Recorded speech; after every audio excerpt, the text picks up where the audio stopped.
Welcome to the Shop Caller Podcast. I am your hostess, Shannon Sagava, and I will help you take charge of your wealth, change your life, and live your dreams. The Shop Caller purpose is to empower women around the world to live a life determined by them, where wealth is a blend of purpose, passion, power, and security. I'm a former private banker with over 25 years experience turned female financial empowerment conductor. I'm uniquely placed to be a bridge between Wall Street and Main Street. Gordon Gekko from the movie Wall Street is the antithesis of a good example, but he said one thing right. The most valuable commodity I know of is information. Welcome to another Shot Caller podcast. As many of you listeners know, I will occasionally carve out some time to highlight startups, especially those run by women. Our next guest is Diane Bailey, the CEO of a new startup called Vitae. I also want to let the listeners know that we have been friends now for 18 years, having met in London just after our daughters were born. I'm therefore in a pretty good position to know quite a bit about her background and why people need to hear her story. Diane, I believe your story is very inspirational on many different levels as a woman, as a mature woman, as a professional woman, and as a single mother. You have a law degree from Harvard. You are a UK solicitor who moved to Switzerland to pursue a nice life with your daughter, as well as follow career opportunities. But not everything turned out as you thought it might. And I think that is what's going to actually be the most inspirational part of our talk today. So welcome, Diane, to the Shot Caller podcast. Thank you, Shannon. And I'm really happy to be invited to your podcast. I listened to some of your podcasts, and I'm very humbled that you invited me because some of the people you interviewed are pretty super. And I hope to really be an inspiration to people. I hope people will be interested to listen to this. Second of all, I hope that those listening, maybe there's just one little thing they hear out of this podcast that will give them some courage, inspire them, help them turn a corner somewhere in their life. So if I can inspire, I would be thrilled. I think that you will. And I heard this somewhere else, so I didn't come up with it, but I heard this great saying that I will use forever called connection happens in the cracks. Rarely do we talk with our friends over a glass of wine or a cup of tea about just the greatest things that happened in our life. We talk about our horrible birthing stories. We talk about, jobs gone wrong, weight gain, weight loss, stress, anxiety. These are the things that we talk about because we want to find connection. We want to know that other people have experienced this and gotten through the other side of it. So you are one of these people. And so I think it's great that we tell your story. But also the story will lead us to a new opportunity, a new startup, an exciting startup in one of these new technologies. So it's definitely relevant also for the people listening who want to know what's on the cutting edge of the next big investment trend or mega trend or social media trend, which is the space that you're in. So I wanted to start by having you tell everyone what was the catalyst that drove you to change your core career path as a solicitor, working in the finance industry for very large banks, to pivoting into blockchain. And I know there's quite a long story there, but tell us a little bit about what precipitated that change. Okay, well, first of all, I only need to make one correction in what you said. Oh, okay. I did go to Harvard, but it wasn't Harvard Law School. I went to the John F. Kennedy School of Government. Oh, good Lord. Okay. One year at the Kennedy School of Government and 1 year at Harvard Business School. So my background is, as Shannon mentioned, 20 plus years, I won't say exactly how many years, in banking and finance, mostly in legal and compliance. I started out as a junior investment banker from Wall Street. That was after Harvard. I went on holiday, met a dashing British man with a very posh British accent, and I fell in love and found myself in the United Kingdom. And when I was an investment banker, I was the one that read the legal documents and always looked at the transaction piece and fixed it and made the document reflect the transaction. So I'm a transaction specialist. Makes sense. And then when I went to the UK, I decided for a lot of different reasons, to look into changing into the legal path, still in banking and finance, but on the legal side of things. And so I got my education at King's College, University of London, and became a lawyer and loved it. Been in law on the transactional side for 20 plus years. After my daughter was born, I went to the Channel Islands, and I was the only derivatives lawyer the only experienced derivatives lawyers in the entire island. So I built some derivatives practices, and also offshore. I did a lot of offshore investment funds. So actually, maybe we just quickly make a note about that. The Channel Islands are sort of offshore havens for people who may live in the UK, not just in the UK, but may live in the UK and not be from the UK. And there's some tax benefits to not bringing your assets, your wealth, like a significant amount of wealth into the UK. And then therefore the Channel Islands have special tax privileges. Well, yeah, they used to. Up until the early 2000s, there were a lot of tax benefits.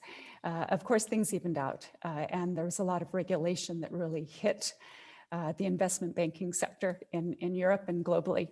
So things changed a lot. But anyway, that it was a fantastic place to be at the time in the early 2000s up till about 2008 in the offshore sector. And I went there to raise my daughter as a single mother.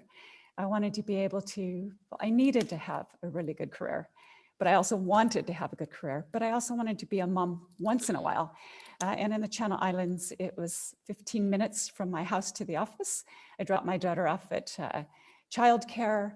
I could run to the nursery if they had a little school play or something like this, be back at the office, work till 9 o'clock at night, have the nanny au pair pick her up.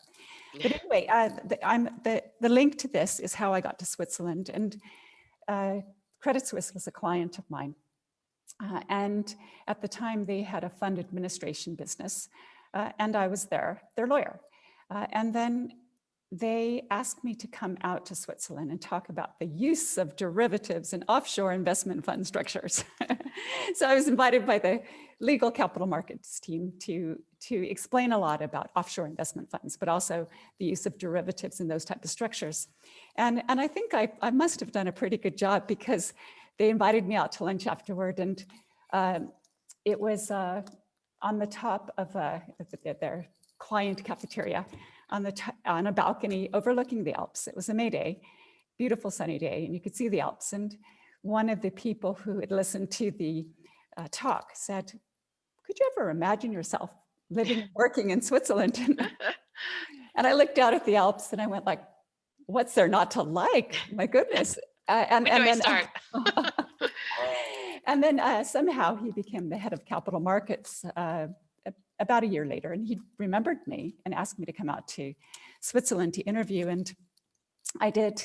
I was, it was a good time. I'd been in the Channel Islands for 7 years. I'd only planned on staying there for 2. My daughter was a little teeny tiny girl, and I said, "Yeah, this sounds really great." And so I ended up in Switzerland, brought in to be head of legal and compliance for a very innovative group of investment bankers who did high-risk products globally, and loved it, absolutely loved it. I felt valued.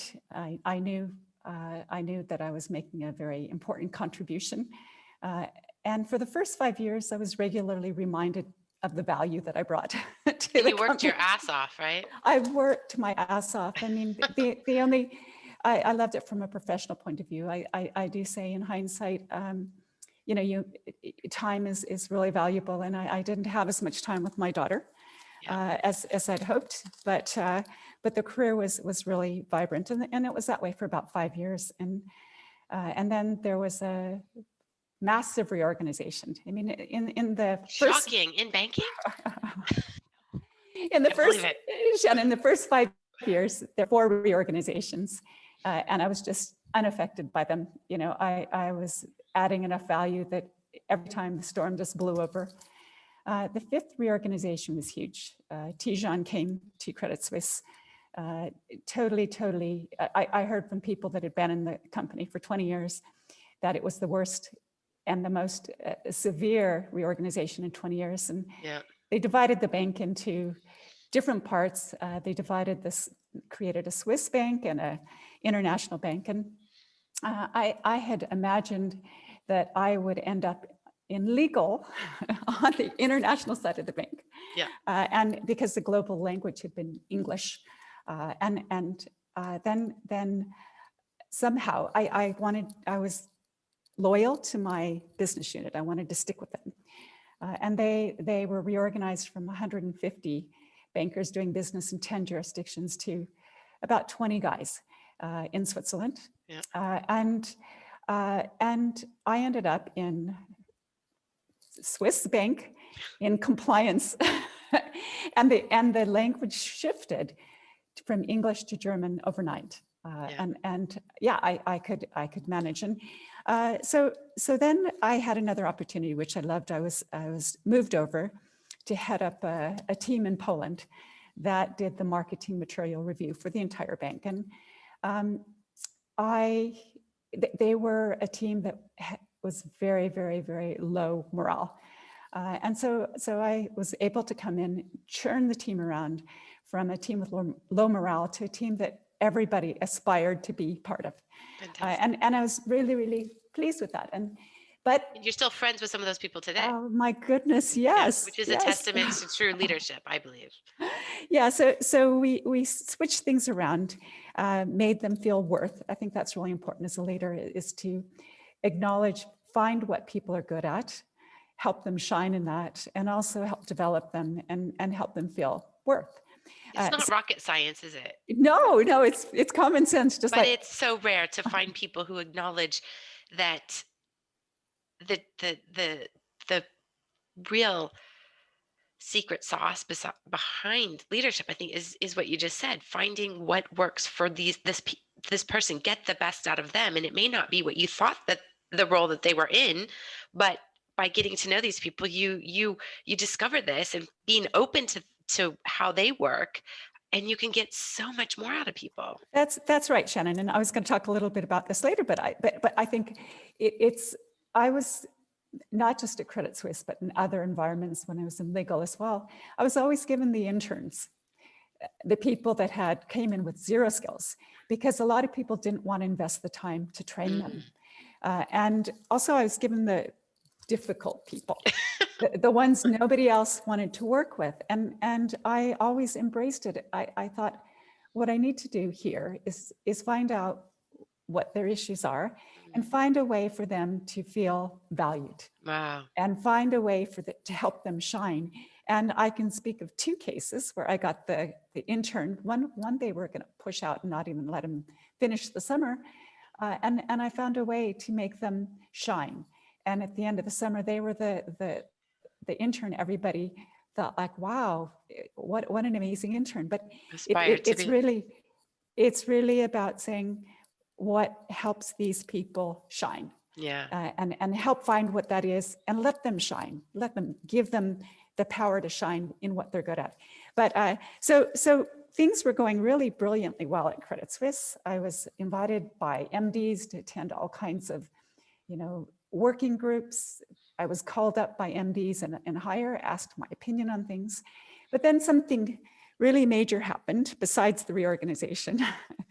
Is I crossed over a certain age, an age barrier. And I was told at Credit Suisse, you get to a certain age and you're out. And I was like, no, I'm too valuable. Come on. And they would never get rid of me because, look at me. Look at all I've done. I mean, it doesn't matter. But like clockwork, I hit that age. And all of a sudden, I was being invited to, wouldn't you like to take early retirement? And to which I said, like, I can't. I'm a single mother, but I don't want to. And first of all, I'm sorry to interrupt you, but people listening, you will also have the chance to watch this on YouTube. And when you watch this, you'll look at Diane, and this was not yesterday, this was a couple years ago. She is not 85. She is in great shape. She looks fantastic. She's got tons of energy. She runs marathons. So it is totally absurd for them to just pick this arbitrary age, not just for you, but for everybody else, because this happens oftentimes in banks.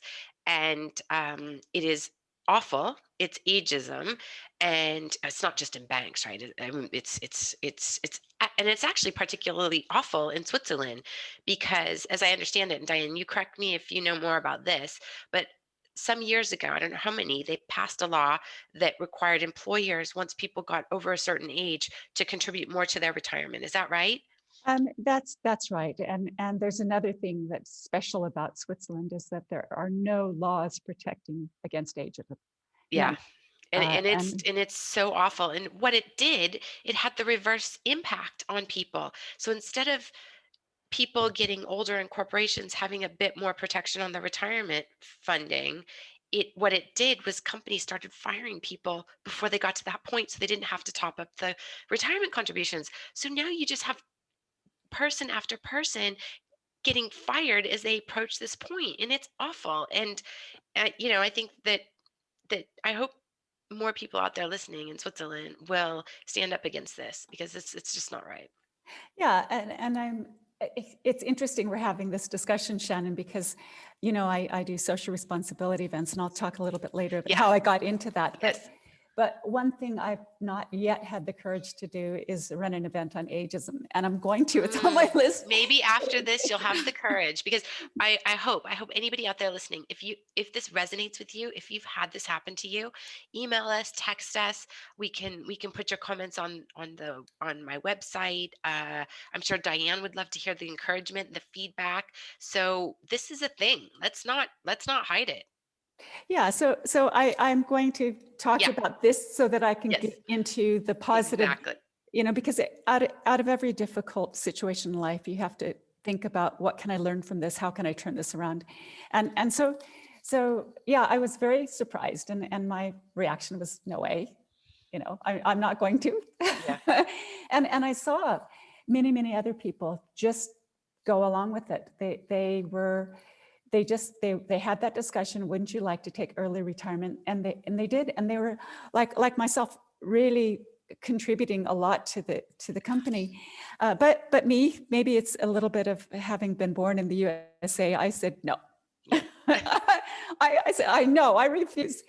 And then things got mean, and a lot of pressure, mobbing, trying to push me out, trying to find other reasons to push me out. But anyway, in the end, I was pushed out, and I was very sad about it at first. But then, as I said, you always have to look at the silver lining and things. And then I thought, like, what now? And then I thought, like, well, look, in the last 20 years, I've done nothing but work my tail off. I've not had enough time with my daughter. There's a lot of things I wanted to do, but the one thing I have now, which is a result of this bad situation, is time. Yeah. I just didn't have time before. And I remember going through summer after summer and not even remembering what the weather was like. Yeah. And did we have good weather this summer? I don't know. I can't remember. In the winter, and leaving and it was dark, and coming back and it was dark. And then my daughter, of course, is growing older, and other people are caring for her. So then all of a sudden I was given the gift of time. And I said, well, what am I going to do with this time? And I thought, like, I've always wanted to do something in the social responsibility space. I went to the John F. Kennedy School of Government. Yeah, I mean, I did, economic development bond finance. That was the closest. Yeah. That was the closest to doing something in the social responsibility space. So, ironically, just about the same time, the Harvard Club of Switzerland invited me to join their executive board. Their woman had stepped down, and they needed another woman. You needed to fill the quota. Thanks, Harvard Club. Well, no, I do. I know. I'm just kidding. That they've been very supportive. And I I got a wonderful opportunity to join the executive board. And I thought, like, I'm going to be more than the woman sitting on the board. I'm going to do something that really, really makes an impact, not just in the Harvard Club community, but I'm going to take this platform and try to make an impact broader in Switzerland, in the community, in the world. So I created a social responsibility offering at the Harvard Club, and I decided this should be bigger than just Harvard Club. So I reached out to other alumni networks, Oxford, Cambridge, Stanford, Yale, Zurich University, others. And I said, how about if we collaborate and create a forum for educating people on social responsibility themes and education, human rights, equality themes, not just gender equality, but all the equality themes, and sustainability. It was like magic, Shannon. Everything in that space pulled together. Everything worked. Every event we did was a success. Nothing but support and interest. And I just went like, the doors were just opening wow. for you, right? I mean, yes, it just resonated so strongly, and there was nobody else doing it. And I just love that you said cooperation, because I do think, without me being somehow sexist, I do think that women are so much more open to cooperation, at least in my experience, personal experience. And when you have, and I don't want to put down the male colleagues I've had over the years, but if even male colleagues are mentors, they tend to mentor one person. You know, they tended, in my personal experience, again, they tended not to think, how can we benefit the collective? How can we cooperate in a group sense? This thinking has just not been there. And as we see more women kind of coming up, however they can come up, like you couldn't do it within Credit Suisse, and you did it a different way, and that resonated so well. Yeah. I mean, what I would say is we use the alumni platforms to just reach out to the members of the public. But once we did this, we had all kinds of interest group joining on, members of the public. So it's not really, it's not a club. It's not an exclusive, alumni type thing. We have people from all walks of life joining. Including the Shot Caller podcast host. Yes. Several of your events, and I'm not from a Ivy League college. Yeah, and it wasn't meant just to be an Ivy League club. It was meant to be something that was, using connections to do something that's meaningful. And what I would say is it was local to start out with, very much of a kind of a Swiss thing, but then COVID hit, and we launched it virtual, and it went global. And so, as I said, everything in the space was magic. We thought, okay, this offering is just going to shut down because we can't hold physical events. But then we went virtual, and then we went from having between 80 and 100 people, 60 to 100 people, to having 200 people come to the events, 100 to 200 people. And so it's amazing. But I only wanted to, mention that was something that came out of a negative. Yes. It just when I thought, what next? Then I thought, well, what do I do with this time? I did something that I am so grateful for. I'm grateful. Everything about it was just,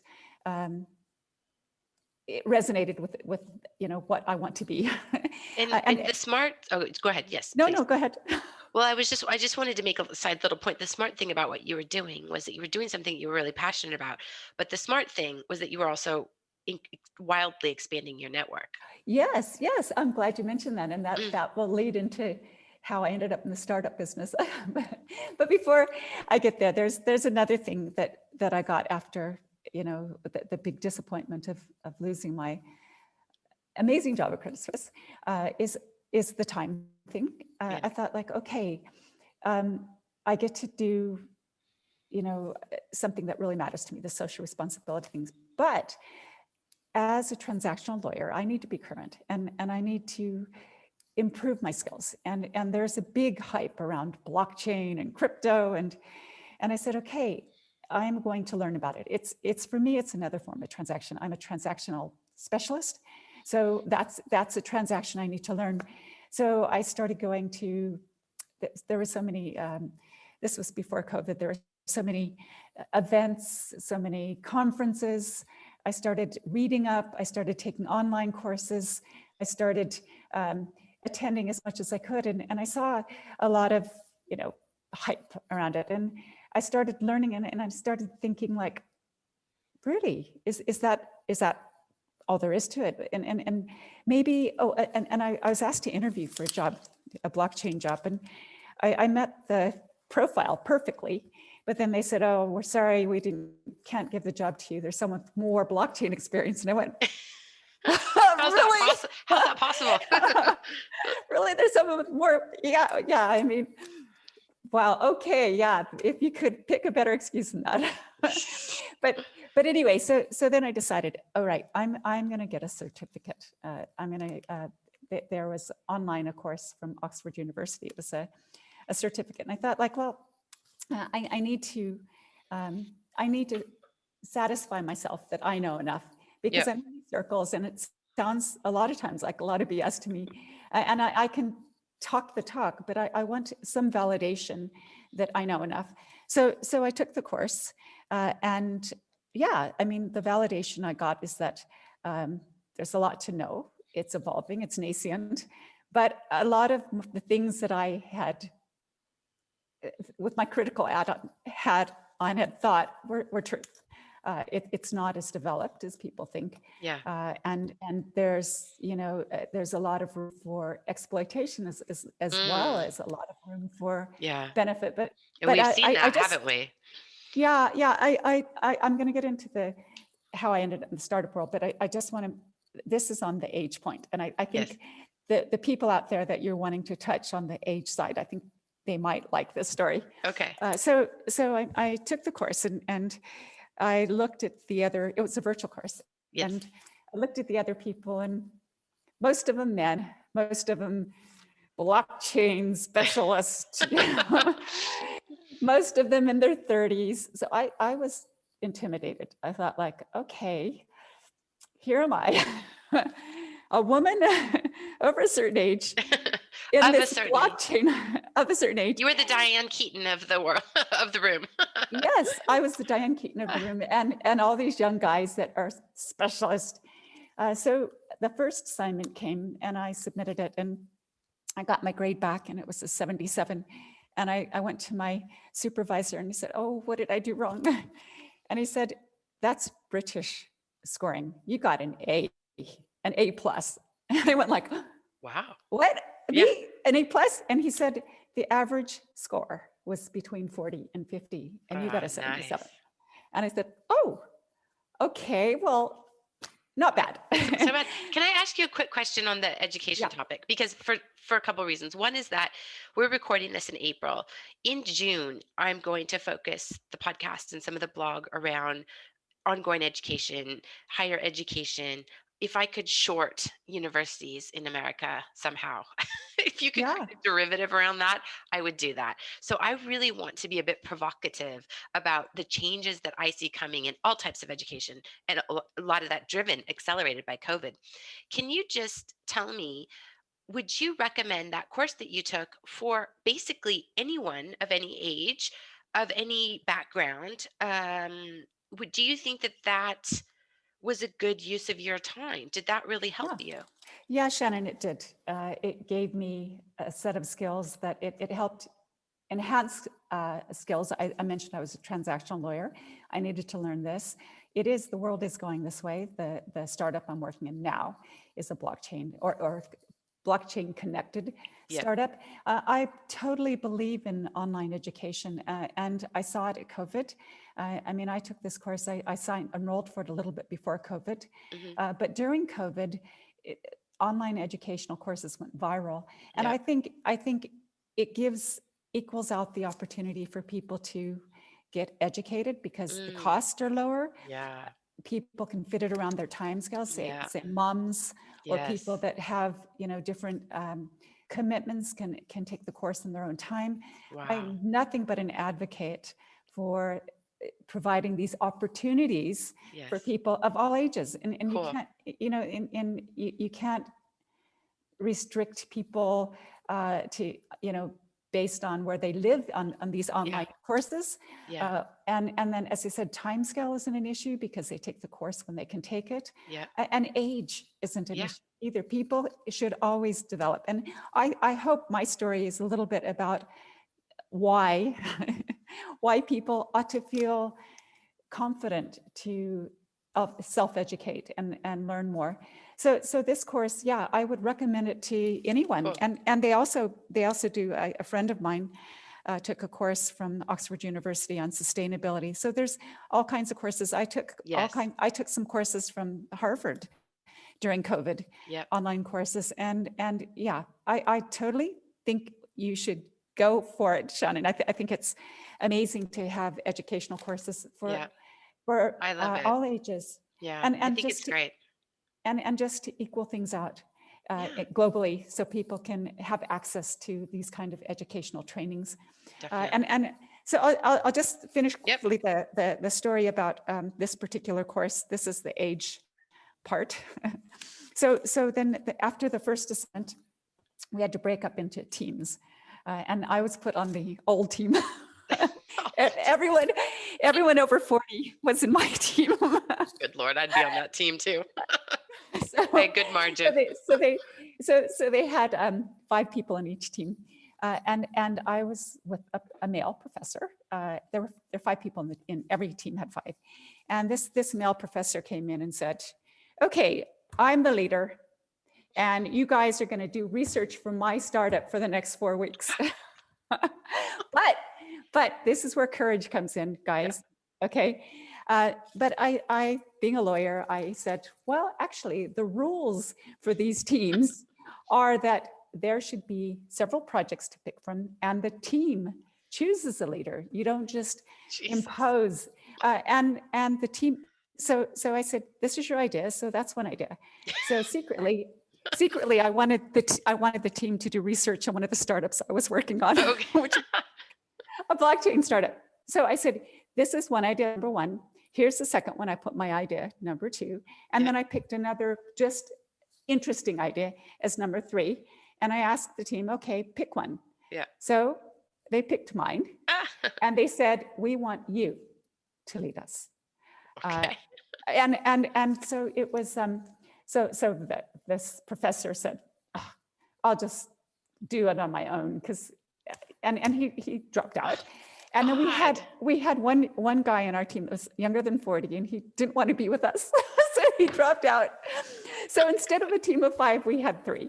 Oh, geez. And so we had to do the work of 5 people with 3 people. But one of the guys pulled his weight, and the other guy kind of just freeloaded. But again, this is a woman thing. I hope you'll appreciate, Shannon. And I thought my experience in the past is, in order to feel equal to a man, I had to work twice as hard as a man. Yeah. And I've applied that my entire career. And I have to say, whether that's right or wrong, whether that's silly or not, it's worked. Yeah. And I've always worked twice as hard as them. So it was no different in this course. I worked twice as hard as my teammates. And our first grade came back and we got an 84, wow. Like an A++ with 3 people. And then the second one, we got an 86, an 84, and 81. Then we got a 79, and I went to the professor and complained, and he just said, get real, get real. But I think that's all I wanted to say is I hope that the story encouraged people on it, not a couple of friends, is this thought, I'm too old to be in a blockchain course with all these young dynamo guys, blockchain, I'm so good. And then to realize that, hey, I'm as good as they are. Yeah. And then the other thing is just about, is a story about leadership and teamwork. So that's, but after that, so did you want to go on about how I ended up in the startup world, or? Yeah, well, so, I mean, I guess we maybe just tie a little bow around what you said, because I think I love the ageism, and I love that you're open to talk about that, because I'm actually quite shy. You did kind of put me a little bit out of my comfort zone, but I said I've been wanting to do something in this space for a long time. I just haven't had the courage to do it. Yeah. So you've kind of given me the courage to do it. Good. Well, Yeah. you will end up being a role model and an inspiration for so many women out there. And I don't know how many companies out there have become super successful because one guy said, we're only going to do it my way. I mean, it just doesn't work like that. So, God love you. Keep doing it your own way. Meanwhile, other people are going to cooperate. They're going to listen. They're going to look at the different options and they're going to kick that guy's ass in business. So I think that is that's a cautionary tale of how not to be in a team environment, which most people are in these days. And okay, so yeah, so let's take the story a bit down the road. We can maybe just highlight the fact that as you were looking for your really next best full-time work project opportunity, you were doing some advising and legal work in the interim with a lot of startups. So that also gave you some insight into other blockchain technologies, which Yeah. was probably valuable in hindsight. Yeah, yeah, and the way it happened, Shannon, is it was at one of my social responsibility events. I never imagined myself in the startup world, and there was some. It was a renewable energy startup. They saw me on stage talking about with passion about social responsibility, and they came up to me and asked me, "Would you advise our startup? Would you like to be on the board of advisors?" And I thought, okay, I need to keep my skills current. I need to acquire new skills.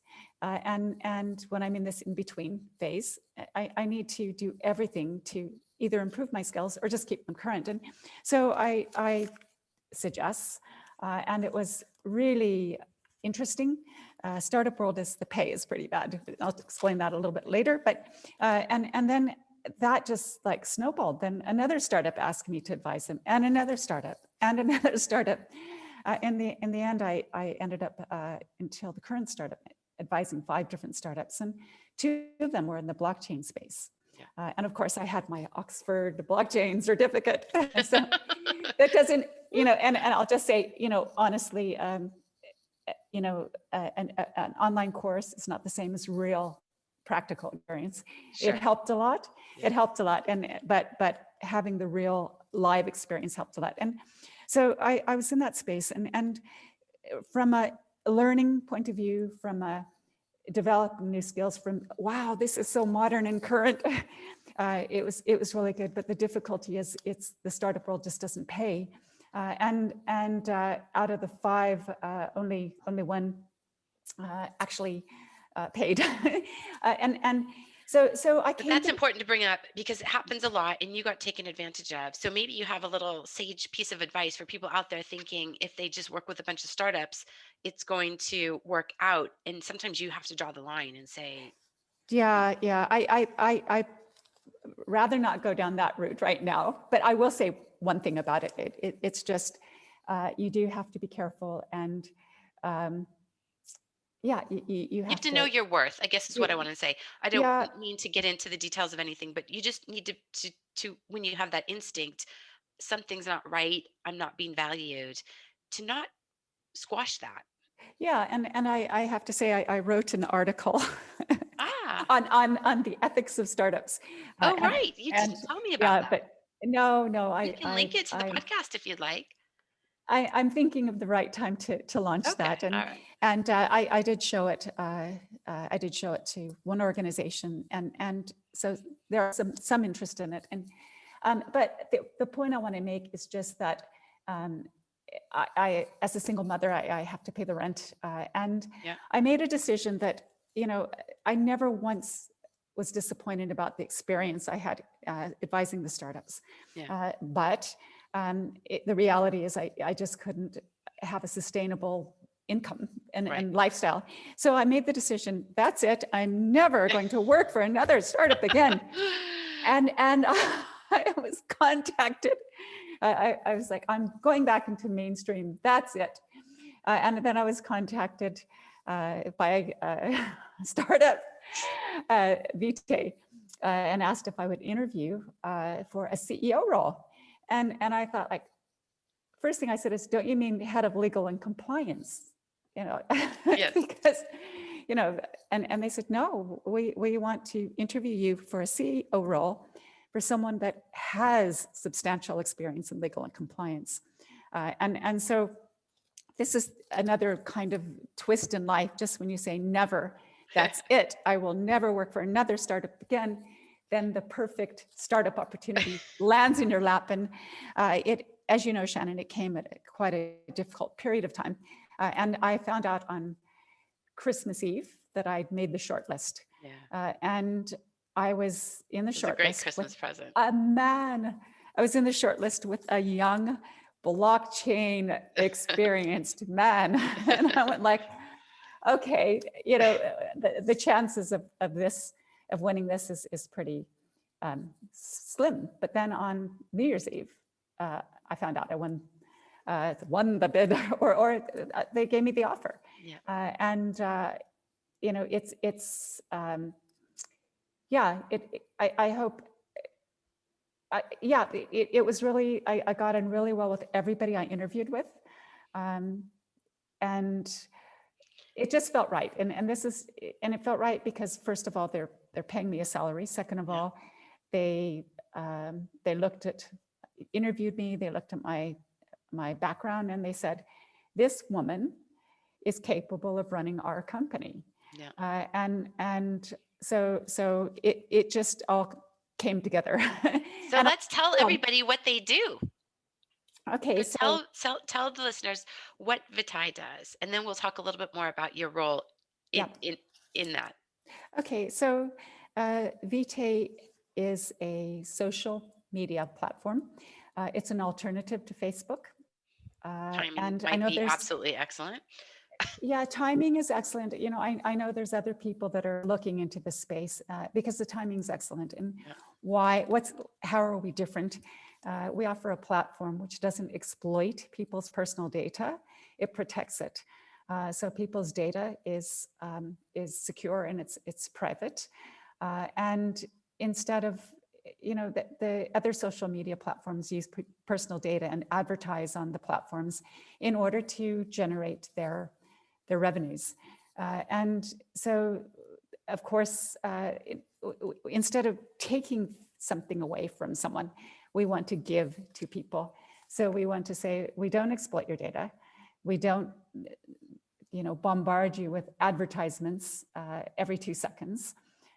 You can use the platform free of advertisements, and you can actually earn money rather than us earning from you. You can earn by using the platform, using the services, promoting the platform. And the other thing is we value the quality of the content.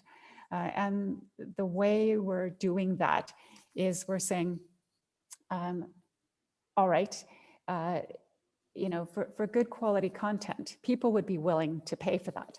Yes. Okay, because we don't earn money from using your data. We don't earn money from advertising. We have to have a revenue model.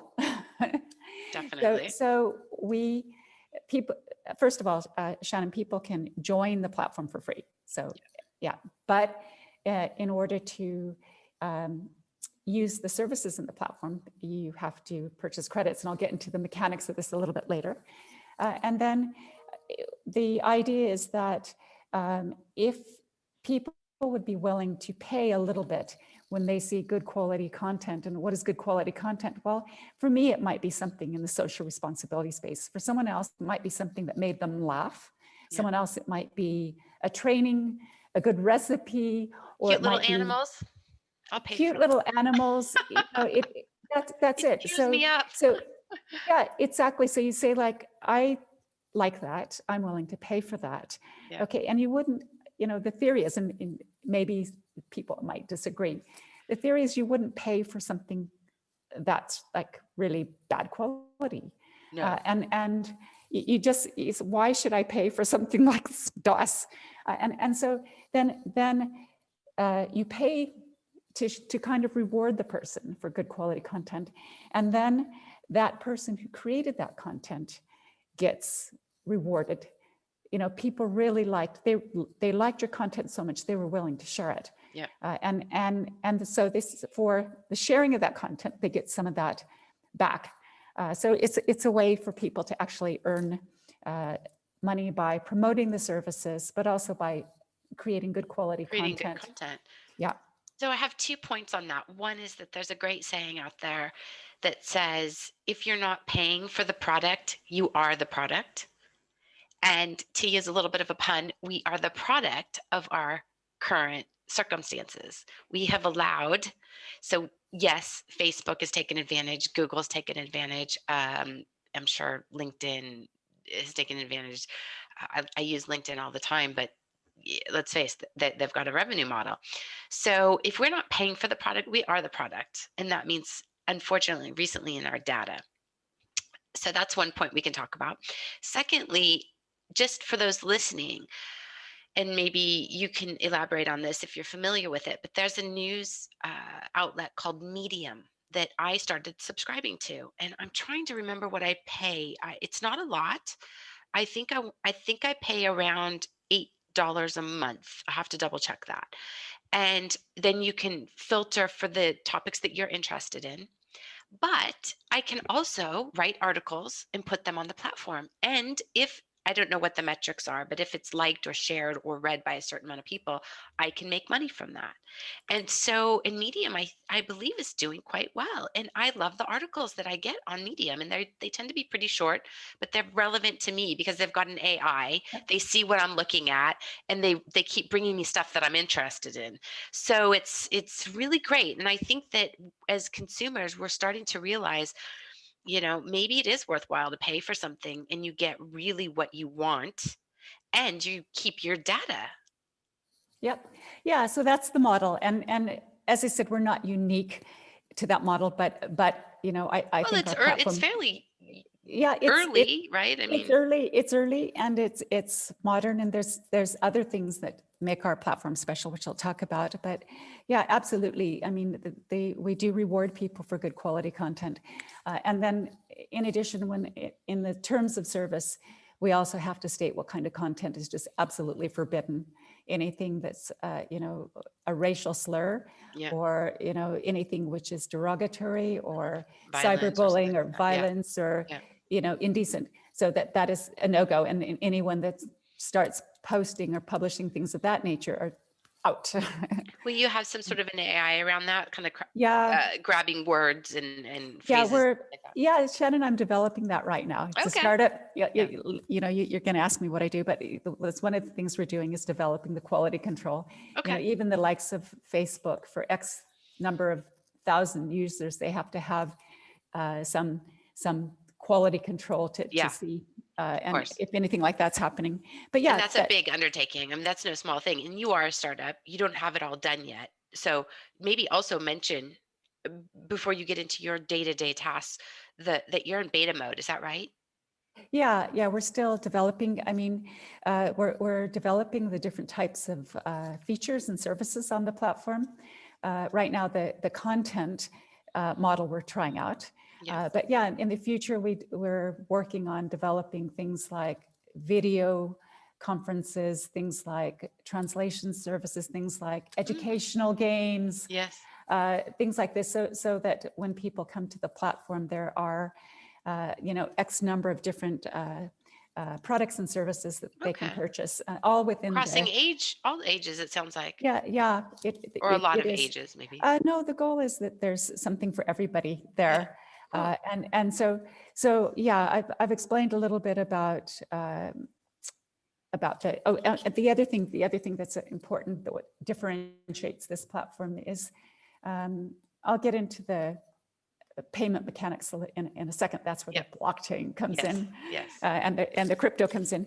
But the people will, of course, as I said, they join for free, and then they can purchase packages. We call them credits, to buy services, to also share content of that they really like.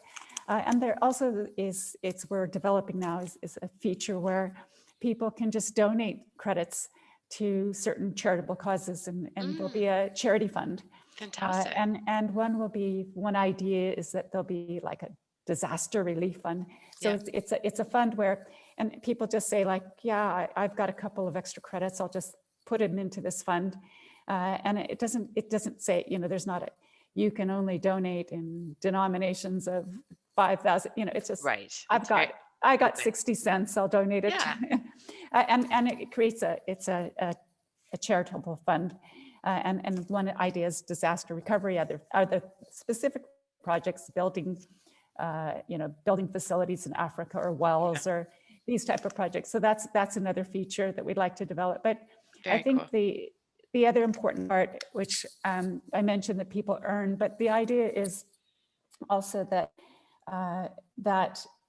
people are given the opportunity to earn. Yeah. And sharing content is one way, and another way is developing good quality content. But the idea is, you and I have a Harvard education, you've got a Pepperdine education, and I didn't, I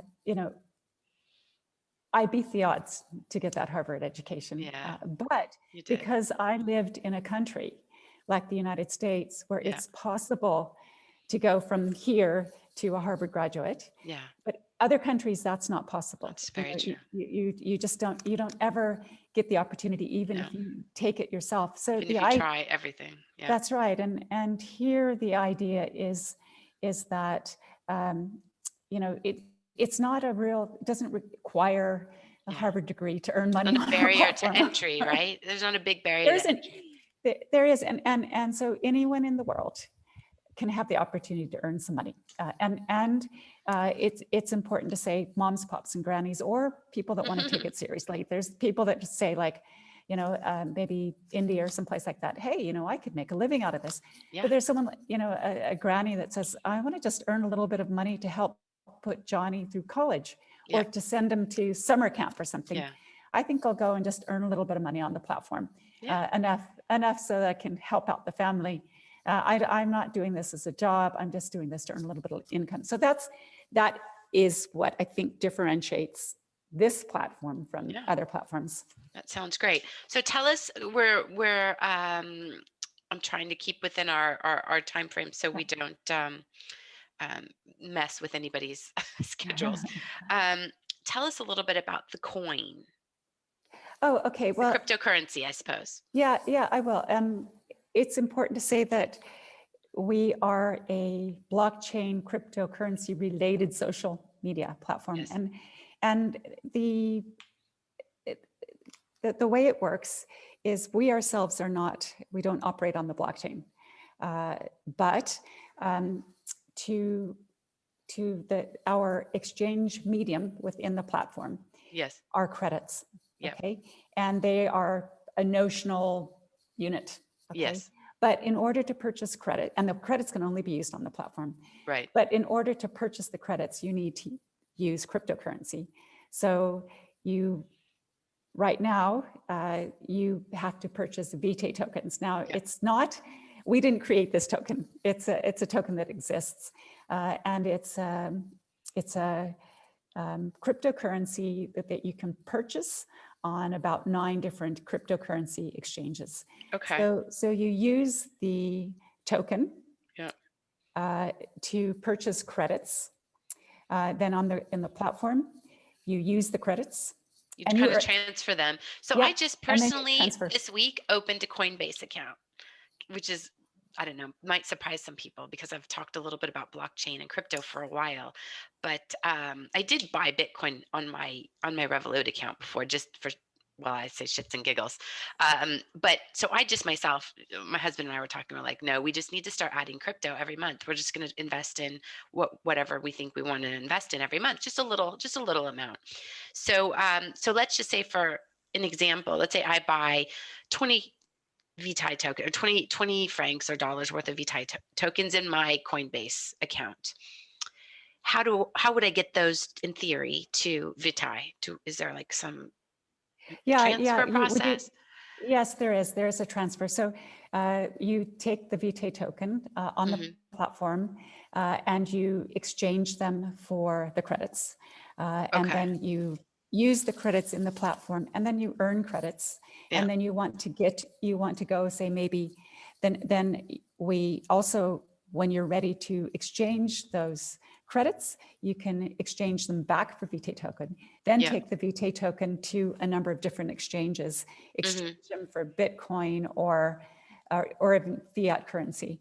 So that's how it works. And I will, one thing you asked about whether the VT token is a stable coin. It's not. Exactly. It's not. No, a stable coin is a token which is pegged to some currency or even a commodity like US dollars or maybe gold or something like that. And the VT token is not that.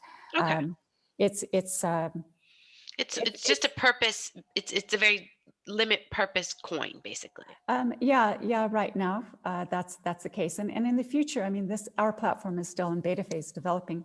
In the future, we might accept other types of like Bitcoin, or we might accept even credit cards, maybe even fiat currency as the medium.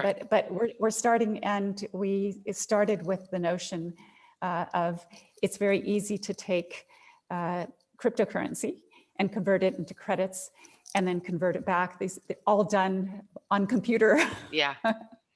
So skipped over something a little bit that I want to come back to real quick because I think it's important. So in this week alone, we had Facebook come out and say, or somebody discovered that there's 500 million users on a website a hacker website.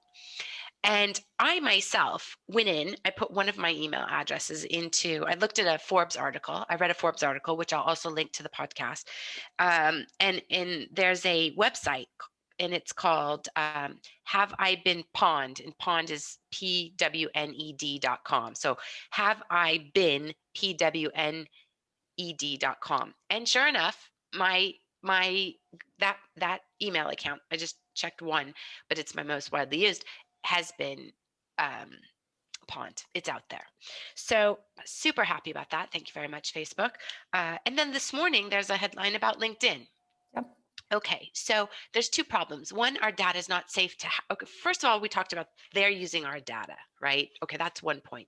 The second point is they don't seem to be able to keep our data safe when they're meant to keep it safe. So there's certain aspects of our data they're not allowed to use or give away, and they shouldn't be able to be hacked. How are you guys, what are you doing? Maybe you don't have it all figured out. Again, you're a startup, but how are you going to protect people's data? Is it also on the blockchain? No, we're not. The blockchain is where the cryptocurrency. Just the crypto. But I mean, I can speak to this. One thing I'll just add, I also recently read that Zoom is insecure. Even what we're using right now is insecure. And they had a big hack last year and they had to upgrade the security, but maybe it's still not enough. So I just have to tell someone I'm late to my next meeting, but just one second. We can edit that out. That's okay. We'll wrap up. We'll finish this. I'll edit all of this out. You answer about how you're protecting the data, and then we'll go into rapid fire questions and we'll wrap up. Okay. So how are you protecting the data? Okay, so what we know about Facebook is that because they use external parties and analytics and cookies in order that they can sell people's data and exploit it. And all of this is on a semi-open system. And that's how they can have, all of a sudden you get a pop-up advertisement or it's because they use a semi-open system. And VT doesn't, if we say we're secure, that is one of the number one thing we have to invest our IT effort and money into ensuring that. And so VT doesn't share any user data. So they keep all the user data safely in a closed backend system. So no one can get in there and access the data and steal it or exploit it. And I guess you're also going to be working with cybersecurity, probably software and things like that to help. I mean, our head of IT has a cybersecurity background, and he worked for government agencies and, military operations. Perfect. I mean, this is, we can't trade on security and then not be secure. Exactly. So that is our number one, I think, IT effort, IT spend is assuring that we can promise keep what we promise. Well, the smart shot caller listeners will know that we did a podcast with Cher Kaplan, who runs a cybersecurity tech and venture fund in Zurich. And she is ex-Israeli military. And she was in their elite task force working on this very topic. So I can also introduce you to her because she is importing the cutting edge Israeli cybersecurity tech into Switzerland, Germany, Austria, and the Nordic countries. But she's also investing in these companies, which makes it really smart. So shot caller listeners will know that not only is cybersecurity a vulnerability, but it could also be a portfolio accelerator from return if you're investing in the space. So I like to kind of tie those two together because oftentimes when there's a problem, you want to invest in the solution. So anyway, good to hear that you're doing that. And I think that you're absolutely right. If you're going to trade on being secure, then you better damn well be secure. So, okay, Diane, you've got another appointment and we've just covered really fantastic topics. And I always like to end with a little bit of fun. I call them rapid fire. I'm not the only one that does that, by the way. And so I'm just going to ask you a few fun little questions and you let me know. Okay. What was the best 100 francs or $100 or less that you spent in the last year that really was like, that was a great purchase or investment in something? Oh, Shannon, during COVID, I didn't spend any money at all. Could be running shoes. Could be something like, I know you're a big runner. Could be really cozy earmuffs. Yeah. Oh dear. There isn't something that just springs to mind. Nothing's popping to mind. Okay. Don't worry about it. I'm sorry about that. That's all right. That's all right. What are you most curious about at the moment? ESG. Okay. I mentioned that I did a lot of self-learning on blockchain, but I also at the same time, and it's not related to what I'm doing other than I did do a 3-month consultancy on ESG. And ESG for me is really, really important. I'm the most curious about it. I attend webinars. I do a lot of independent research on it. And for me, it's the curiosity is, it's a lot of hype. People are talking about ESG every other word, but it's how do you actually assure it? So how do you measure it? How do you quantify it? How do you quantify it? And that for me is what I'm most curious about. And I love what I do, the blockchain and making a social impact, et cetera. But for me, the biggest curiosity is how in the world are we going to actually pull off ESG? And on the environment side, there are metrics. It's a lot more, a lot more information about the how part. But in sustainability and governance, how are we going to do that? I'm extremely curious about that. Oh, good. That's a good answer. Okay, what book do you gift the most when you have the opportunity? Is there any book that you like to give to people? Yes, my daughter's poetry book. Oh, that's a great. Yes. Oh, remember, see. you have your one. Daughter. Wait a second. Okay. First of all, let's give Alexandra a little plug. Her daughter painted this for my husband and I for our wedding anniversary. And it is in many of my podcasts, Diane. It sits in the back. I shifted things around, so I have to put it up properly. But Alexandra Bailey is an extremely talented artist who I'm sure would take commissions.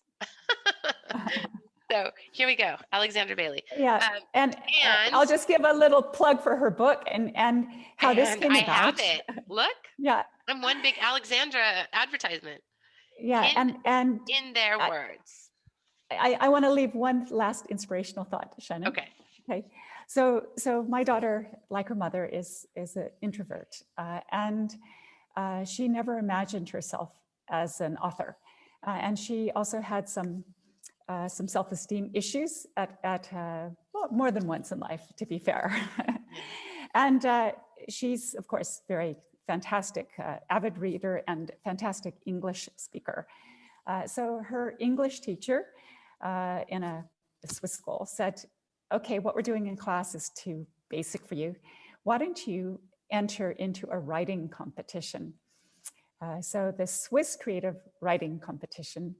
And my daughter thought, like, why would she ask me to do that? And so she just wrote a story, made the deadline by 30 seconds, got her story in, and she won the competition. Yeah. But the In message, their words, for those listening, it's called In Their Words. We'll link somehow, Diane, to you. So in case anybody wants to read it, it's many different short stories, but Alexandra's story is fantastic. We even did a book club around it, didn't we?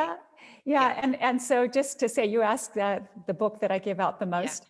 I bought all the copies in print and made the book club read it. Yes. And also everyone's birthday, Christmas, they get a copy of my daughter's book. That's fantastic. But the message, the message I wanted to give is just, she put herself out there. Yeah. She did something she just didn't think she would have any chance of achieving. She did it, and it did help her self-confidence. She went out of her comfort zone for sure. Yeah. Okay, two more questions. What song do you like to play when you want to celebrate? Well, I play it for everything, to celebrate, but for everything. We live in a beautiful world. That is my favorite song. I play it when I'm challenged. Yeah. I play it when I want to celebrate. I play it when I want to think about, how wonderful it is to be in Switzerland during COVID. Yeah. That is my number one favorite song to play for every emotion. Okay. We live in a beautiful world. Yeah. Perfect. And last question, what is your definition of a wealthy life?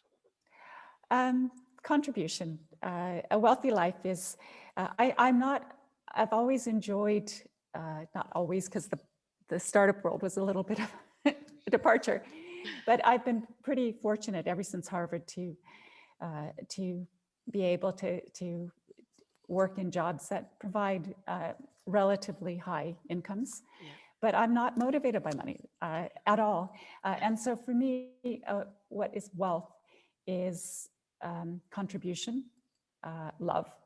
I think the biggest things are, and to be able to be doing meaningful things with your time and with people you want to spend your time with. But for me, the biggest thing is contribution. Yeah. And that's why I want to write a book, more than one book. That's why I love doing social responsibility things. Is just believing that you made a difference in the world. And in this podcast, my contribution and wealth would be if someone listened and they heard something that really inspired them, help them take a brave act, help them turn a corner. So contribution. I'm sure you did. Fantastic. Yeah. Diane Bailey, CEO of Vitae, thank you for coming on the show. We will watch you guys grow and maybe get an update from you when you go ready to launch, and keep us updated, and wishing you all the best in the meantime, and Alexandra as well. You too, Shannon, and thank you for the opportunity. You're very welcome. Have a great day. Okay. Bye. Everyone.